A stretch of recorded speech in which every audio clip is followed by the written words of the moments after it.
Hi, and welcome to Infertility Unfiltered, where fertility experts and warriors are joining forces to provide you with tips, tricks, information, and all of the things that you need to take back control of your life and get your baby on board. Hi, I'm Jennifer Robertson, and today we are blessed to be joined by Dr. Laurie Johnson. Now, Dr. Laurie is a licensed marriage and family therapist and coach. She has more than 25 years of experience as a clinician, educator, and clinical supervisor. Specializing in women's mental health and reproductive health, Dr. Laurie helps her clients overcome the emotional challenges that come with infertility, including pregnancy loss and emotional trauma. She also helps couples who have become divided by their fertility journey strengthen their connection. And that is exactly what we are going to be talking about today, about how you can keep connected with your partner during the infertility process. And if you stick around to the end, Dr. Laurie is going to tell you how you can get your hands on her free self-care plan. So thank you so much for joining us, Dr. Laurie. Thank you for having me, Jen. It's great to be here. Now, I would love to know just a little bit about what led you down this path, if you don't mind me asking.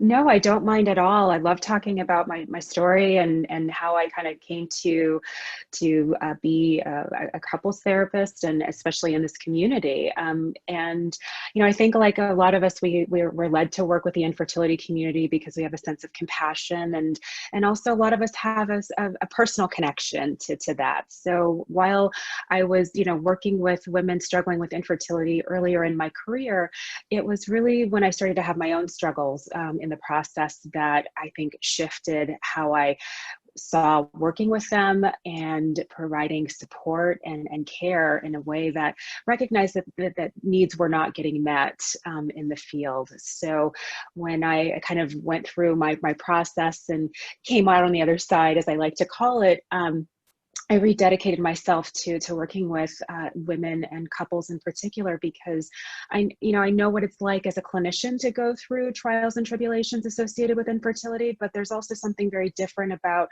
and life-changing about going through it too, that I think has informed how I work and how I got here.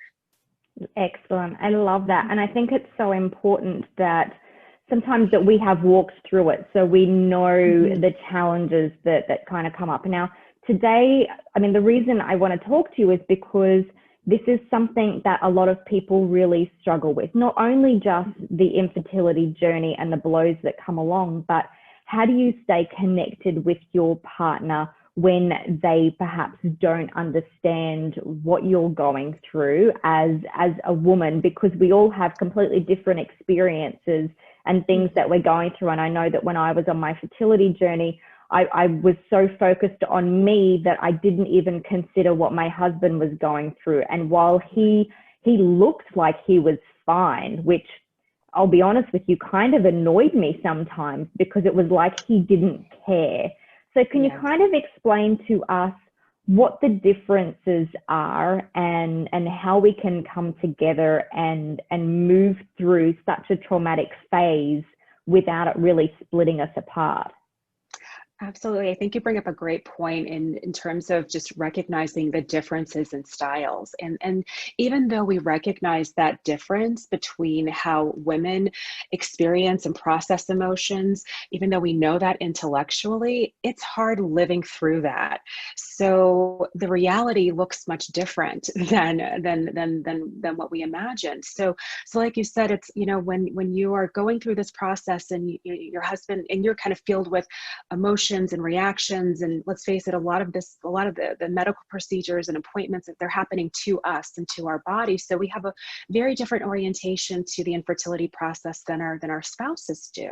And usually what I see is, what feels like this disconnection amongst men is really more of this stoicism that they, kind of, whether it's a socially prescribed way of being that says, this is how men are supposed to act and process or feel or not feel emotions. But what happens happens, I feel like, in the infertility community is they're watching us go through this. They're having their own host of, all of their own feelings and not necessarily knowing what to do with it. And then they're falling back on, a lot of stereotypical socially prescribed norms that say men have to be stoic or men have to behave a certain way that looks to us as, it's disconnected, unfeeling, unemotional, and therefore unsupportive. And so part of the work that I like to do in my work with clients is not just kind of reminding them about the differences, but, trying to create space for both of those styles to be okay and learning how to navigate that. And that's where some of the struggle, but also the beauty comes from, because it's a very normal pattern that we see. But just because it's normal doesn't mean that it's easy. Absolutely. And I love, and it's so true. We do process things differently, and I hate to say it, that society does put this stigma around the male and how they're supposed to be. So I know that when my husband was going through it, he seemed like he was going okay, but afterwards, once we're out the other side, he wasn't okay. And the effects are really lasting for him now, whereas for the female, I think there's probably a lot more acceptance and a lot more support around it. But it's still, how do you get to that point where I think a lot of the time on this journey, like, men they just want to fix us, number one, because they don't like seeing us in pain, and they just don't understand why we can't be happy for someone else who is falling pregnant, like why we can't separate out what's happening with other people and what's happening with us. How do you explain to a couple the differences, and how do they get to that point where they can move forward instead of just butting heads on that? So in my work, I really try, I kind of, I do what I call like translating in terms of, that message that you hear, like they just don't understand what I'm going through. And then I might ask, the wife that's going through that, because if he understood, then what would he be doing differently? And then what I would also do is check in with the husband about, just his interpretation of what his wife had said, because again, what's getting lost sometimes in the communication and how we communicate is we think that we're being clear about our thoughts and our feelings and our needs, because in our head we are. But what also happens when we're feeling reactive is we communicate in a way that actually might raise our partner's defenses. And what that does, or what that means, is if we're leading with like you statements like, well, you always do this, or you never show emotion, or this or that, that structure, that very structure of that statement can put someone on defensive mode.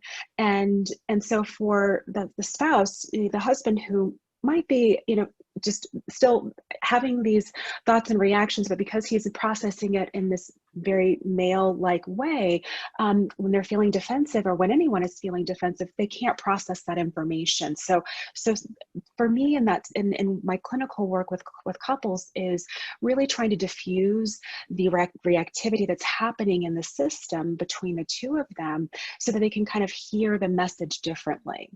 And so that creating that space and making those translations, for lack of a better way of saying it, helps people maybe understand their partner differently. And once you understand that difference, or you can connect to that difference emotionally and not just intellectually, that's the space that they join around.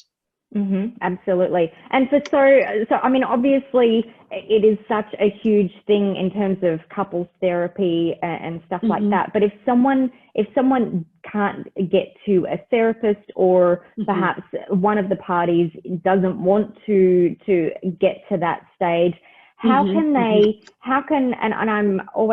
usually talk from the women's point of view, because that's the version, that's my reality. But how do they, is it via a letter? Are there some techniques that they can use so that they are able to communicate in a better way? And what I normally say with my clients is that, what are you trying to achieve out of it? Because I think we go into it trying to change our husband's mind, whereas like they are in control of that. So right.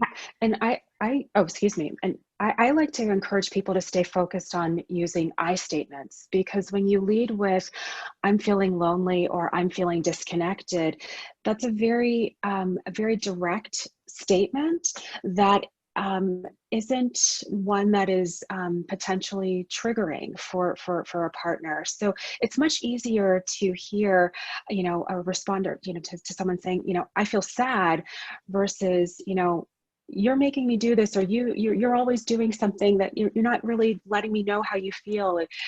So I encourage my clients to use I statements, and if it helps to write it out, then by all means, definitely write it out.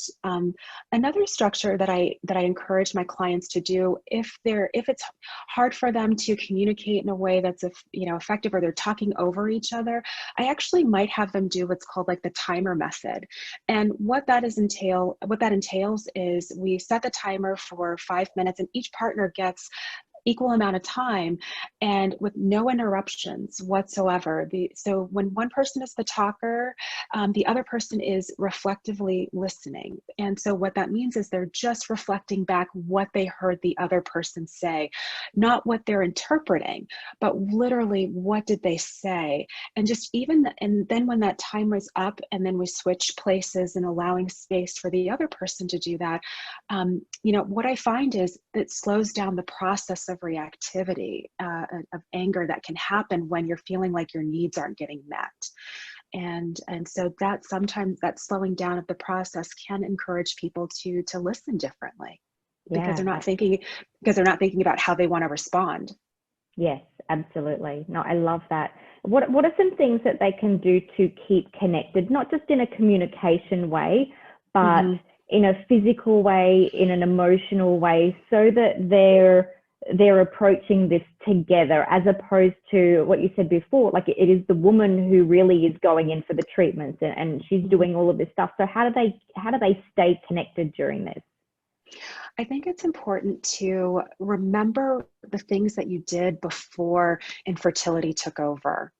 So making sure that you're having your date nights, your time where your scheduled time together, where it's just the two of you and you're having fun and doing things that you enjoyed before you started to undergo treatments.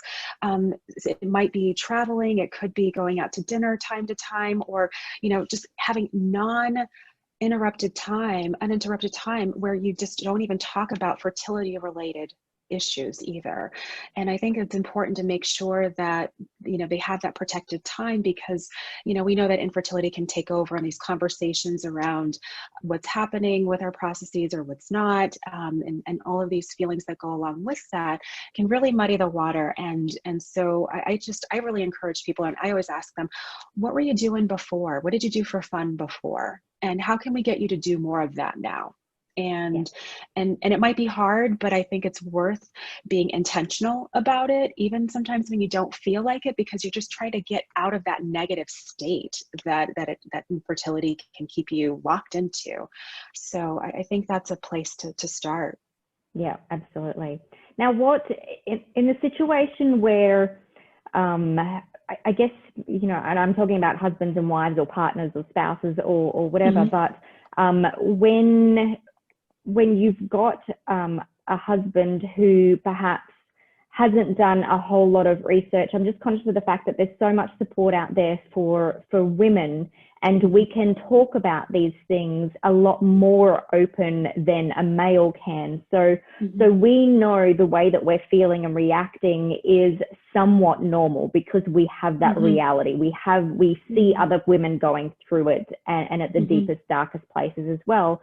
Whereas our spouses, because they're not in the same communities and they're not talking about it, they can perhaps tend to feel like perhaps their spouse isn't handling it well, because he's seeing other people who may be going through the same thing, but they seem to be handling it okay, because that's the facade that we put on to the public. Whereas they see the raw, the worst side of their spouse. How do we get them to understand that what we're doing isn't so abnormal, and to be able to support us through that? I think it's important to potentially maybe adjust expectations too, because like what you said, we have a head start in this, in that it's usually women who are, we're much more well versed in the language of infertility, the infertility world, all the nuances that go along with that. So, if our partners are playing catch up just because, obviously a lot of the supports are geared towards women versus men, that understanding, I think, we need to, make sure we're really gentle with ourselves and go easy on ourselves in terms of our expectations for our partners too. Because if we're expecting the same level, or for it to look the way that we would give that support, then I think that sets us up for disappointment. So I really encourage women to look at ways in which their spouse is attempting to be supportive, and building on that instead, because it's a learning process. And so with any learning process, we learn more skills with encouragement than we do with anything else. And I know it's hard, and in a sense, it puts a lot of burden on us because we're already going through so much emotionally and physically, and it's part of the reality because of just the dynamic too. And so if there's a willingness, or if we're seeing any movement around, just how the partner is expressing support, then I think we need to kind of jump on that and praise that, and really honor that, because that's a building block. That's something that we can use as a building block, as opposed to, oh man, he didn't do this, but you know what? Wow, he gave you your shots, so maybe you might not be able to talk about feelings, but you know what? He can show up in other ways because his love language is acts of service. And it might be hard for him to learn the talking piece, but let's also honor, okay, where his strengths are too. Yeah, absolutely. And how can we support our partners as well? Mm-hmm. Like what kind of support can we provide them? I think it's recognizing, and just as much as we're clear about how we want to be supported, we also need to be mindful of how our partners experience support, and not necessarily assume that they're going to want support in the same way that we do. And that's a hard shift to make. So I know we like to we're women, it's documented in research, we're way more verbal about our feelings, and men are less so. I mean, that's kind of scientific, and it's also kind of out there in terms of our lived experiences. But because of that, it's honoring that what those differences mean. So for, if his love language is like acts of service, or if it's quality time, spending quality time, that again is, it's kind of recognizing that this is how he feels supported, as opposed to how you want to give it.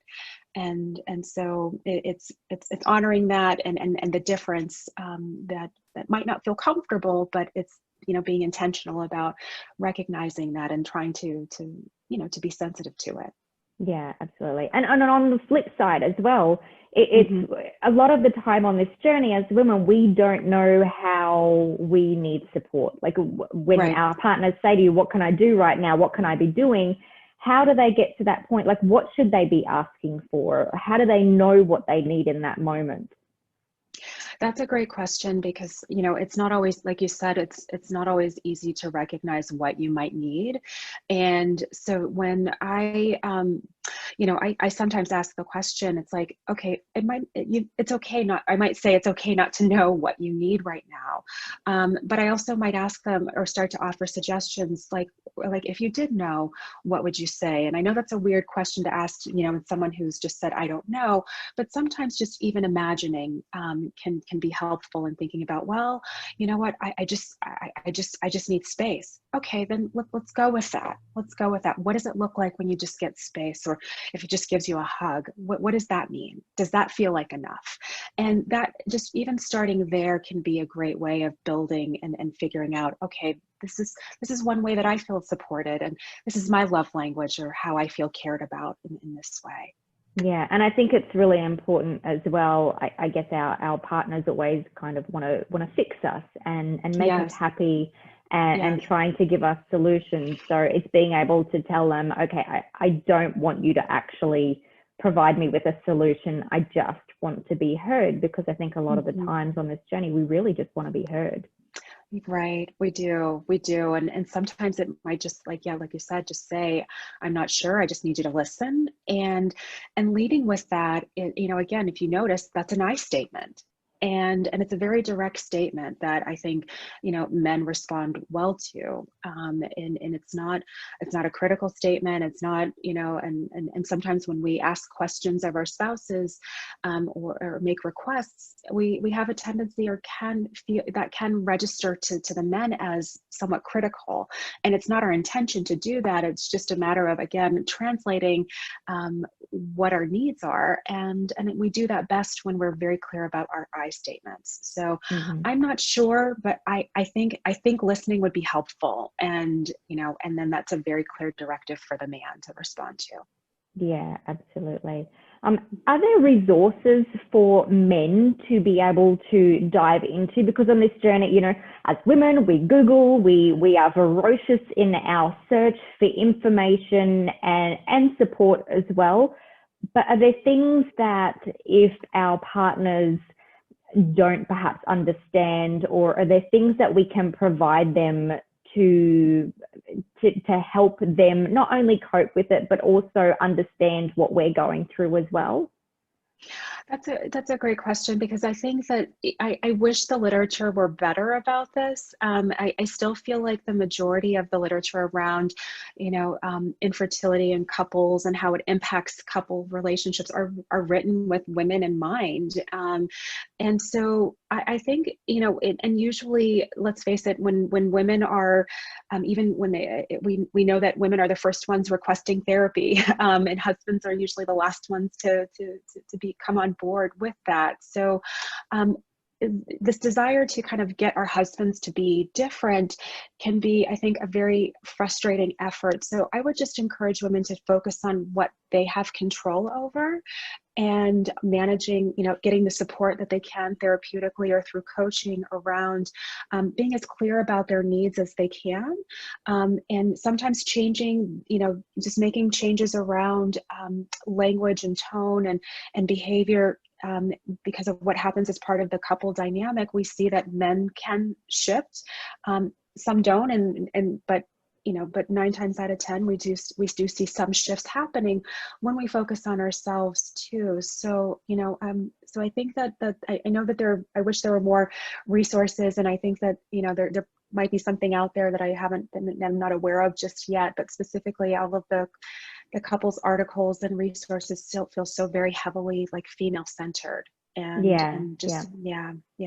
But I think it's really important, exactly what you said. It's so important for you to focus on what's going on inside of you and do the Right. work on you, because then you're able to have like more helpful discussions. So when Yeah. when it's emotionally charged and you're tired and you're not doing the things that you should be doing for yourself, then your Mhm. ability to communicate and just do anything in terms of connection is put off center. Now, I want to talk to you Mhm. about one of the big things in fertility with Mhm. couples, and it's sex. And we can't have Yeah. this conversation without sex. And Right. I Right. remember on my journey, sex became this thing, this struggle, because it was Yep. a constant reminder every single month of what wasn't happening.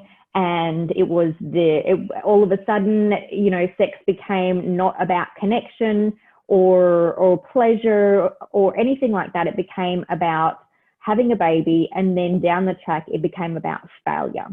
So Mhm. what would you say, what do you say to couples who come to you and they come to you with their sex life in tatters, and they're not quite sure what to do next?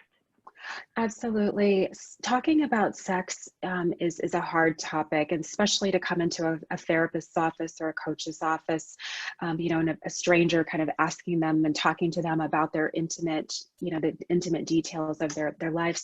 So first of all, I kind of lead with, just kind of normalizing. like, because, you know, it's, and I just kind of say something to the effect of, oh, wow, okay, I'd be surprised if you weren't having, you know, if you didn't have any issues around that, because, you know, this is something that is so delicate, and sexuality and sexual expression is such a huge part of how couples connect. And so I think really taking stock of, like you said, the ways in which sex was no longer, or has no longer been about fun. It was just about procreation. And then the association, even beyond that, is disappointment. So what starts to happen from a pattern standpoint is, even just, you know, any part of the sex act becomes associated with, or can be associated with, disappointment.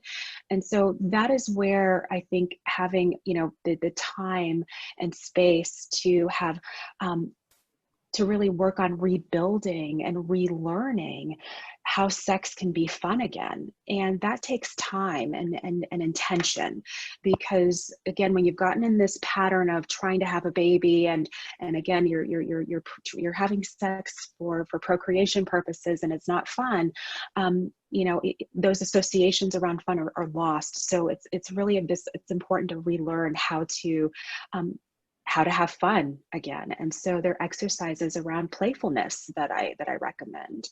And I know that sometimes scheduling, you know, times to be intimate isn't necessarily fun or sexy in and of itself. However, there needs to be a sense of intentionality around coming together too, because, you know, just parenting it, you know, assuming that people have gone on to become parents or not, it's easy to shy away from sex because of the associations. So it's really learning these challenges, how to deal with these challenges differently, and to not get discouraged, and to really be a cheerleader and building some skills around that relearning process. Absolutely. I love all of that. And I think I think this journey in itself, it's such a great, not that we would ever choose it, but it's such a great way to ensure that we are really building such a strong relationship based on communication and connection and all of those different things. Like, if this is the test, really, if you're going to survive infertility, you're going to survive this, then I think it's a really great place to start. So thank you so much for joining us, Dr. Laurie. Now, how can people who are watching you find you and also get their hands on your free self-care plan? Yes. So if you go to my website, it's Dr. Laurie Johnson, DrLoreJohnson.com. And if you scroll to the bottom, there's my 6-step fertility self-care plan. And within that are definitely some specific instructions around honoring your relationship and staying connected. Absolutely. And I'll put those details in the show notes. Is there any one piece of advice that you would give to people who are going through this and struggling with their relationship? I would encourage them to stay focused on the process and remind yourself of, you know, what made you a team to begin with. Infertility can be so divisive, and it can get you feeling like you're on a different side. But because you're feeling angry or feeling frustrated, it doesn't mean, or even experiencing that from your spouse, it does not mean that the relationship is doomed. It just means that you both are really in this struggle, and it's an unproductive struggle, but one that, you know, I have seen and believe that you can get through. But it's just learning how to navigate that differently, and to to create a different space and understanding so that you all can feel more connected. But translating that anger and recognizing that anger is really this fight for your relationship. Awesome. Thank you. And thank you so much for joining us once again. Thank you. And thank you for joining us as well. Now, if you enjoyed this interview as much as I did, make sure that you give it a like, share it, and subscribe to this channel as well, because this is just one of many amazing interviews with amazing people as part of the Infertility Unfiltered series. So thanks for watching.